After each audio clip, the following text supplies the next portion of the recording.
श्री स्वामी समर्थ, श्री गुरुदेव दत्त. 28 नोव्हेंबरपासून श्री स्वामी समर्थ केंद्रामध्ये दत्त जयंती सोहळा किंवा दत्त जयंती सप्ताह पार पडत आहे.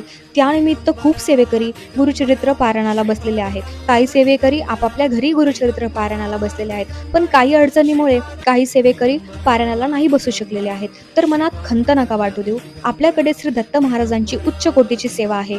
ती सेवा म्हणजे दत्तात्रय स्तोत्र पठण. दत्तात्रय स्तोत्र आपल्याला सहस्त्र वेळा म्हणजे 1000 वेळा पठण करायचं आहे. तर ही सेवा करण्याच्या आधी आपल्याला स्वामी समर्थांकडे प्रार्थना करायची आहे.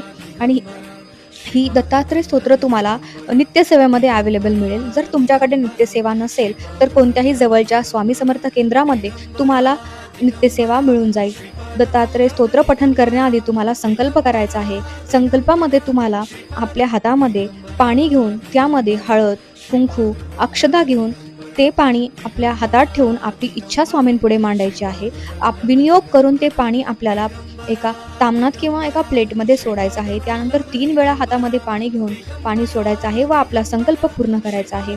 आणि आपल्या स्वामींना आपली इच्छा सांगायची आहे. एवढं सगळं झाल्यावर दत्तात्रय स्तोत्र वाचण्याच्या आधी आपल्याला स्वामी स्तवनाचं पठण करायचं आहे आणि 1 माळ श्री स्वामी समर्थ जप करायचा आहे. कोणतीही सेवा करण्याआधी आपण श्री स्वामी समर्थ स्तवन आणि 1 माळ श्री स्वामी समर्थ जप करत असतो. एवढं सगळं झाल्यावर दत्तात्रय स्तोत्राला पठणाला सुरुवात करायची आहे. दत्तात्रय स्तोत्र हे नित्यसेवेच्या 178 वर पेज नंबर दिले आहे. व्हिडिओमध्ये दाखवल्याप्रमाणे 178 पेज नंबरवर जेवढे 12 नावे दत्तात्रयांचे आहेत तेवढे पठण करायचे आहेत 1000 वेळा. जर तुम्हाला एकाच दिवशी 1000 वेळा हे स्तोत्र पठण नाही करता आलं तर तुम्हाला सपोज तुम्हाला एका दिवशी तुम्हाला 100, 200, 300 तुमच्या वेळेप्रमाणे किंवा तुमच्या नियोजनाप्रमाणे झालं तेव्हा करा. दुसऱ्या दिवशी परत संकल्प करून परत विनियोग करून तुम्हाला पुढची राहिलेली सेवा करायची आहे आणि अशा प्रकारे तुम्हाला 1000 वेळा दत्तात्रय स्तोत्र पठण करायचे आहे. तुमची इच्छा नक्कीच पूर्ण होईल आणि ही सेवा तुम्हाला दत्त जयंतीपर्यंत करायची आहे तर अतिउत्तम. आणि नाही झाले तरी ही सेवा तुम्ही कधीही करू शकता. तुमची जेव्हा इच्छा असेल, तुम्हाला जेव्हा वेळ असेल तेव्हाही.